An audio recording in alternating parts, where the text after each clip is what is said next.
Muling nakakulong si Senador Jinggoy Estrada ngayon naman para sa flood control scandal. Ito ang mga alam natin so far ngayong umaga. Dati nang inakusahan ni DPWH Assistant District Engineer Bryce Hernandez na naglaan umano si Estrada ng mahigit 300 milyong piso para sa flood control projects kapalit ng 30% cut. Ito ay mariing itinanggi ni Estrada.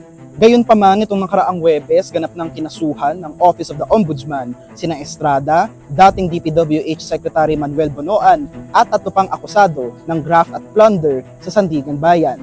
Nitong nakaraang Biyernes ay inilabas ng Sandigan Bayan 2nd Division ang warrant para kay Estrada at Bonoan para sa graft na siyang isang bailable case. Nagpiyansa sina Estrada at Bonoan noong Biyernes rin sa halagang 70,000 piso. Ngunit itong nakaraang Lunes, inilabas ng Sandigan Bayan 5th Division naman ang warrant para kay Estrada, Bonoan at 3 pang akusado para sa kasong plunder, isang non-bailable case.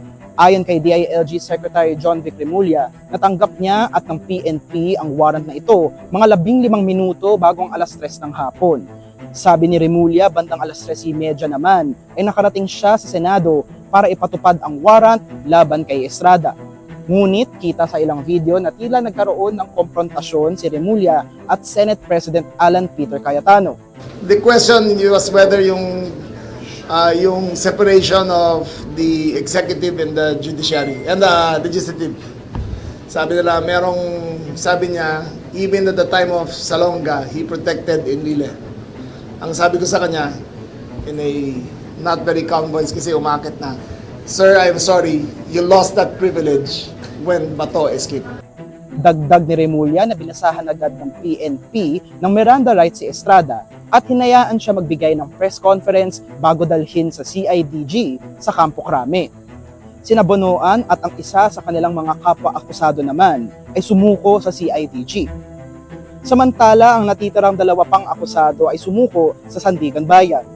Lahat ng akusado bukod kay Bonoan ay idinala sa New Quezon City Jail sa Payatas.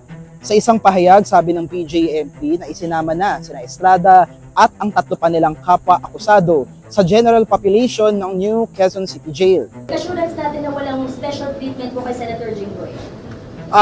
Wala talaga. Same as the others who have been co-accused.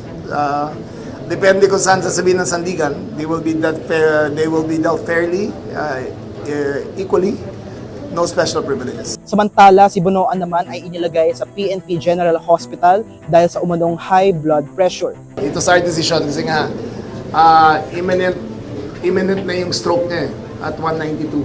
So ito sa our decision na dalhin muna siya ron bago siya i-transport papunta ng Sandigan. Sa isang text message sa mga reporter, sabi ni PNP Health Service Director Police Brigadier General Portia Manalad, slowly improving ang kondisyon ni Bonoan.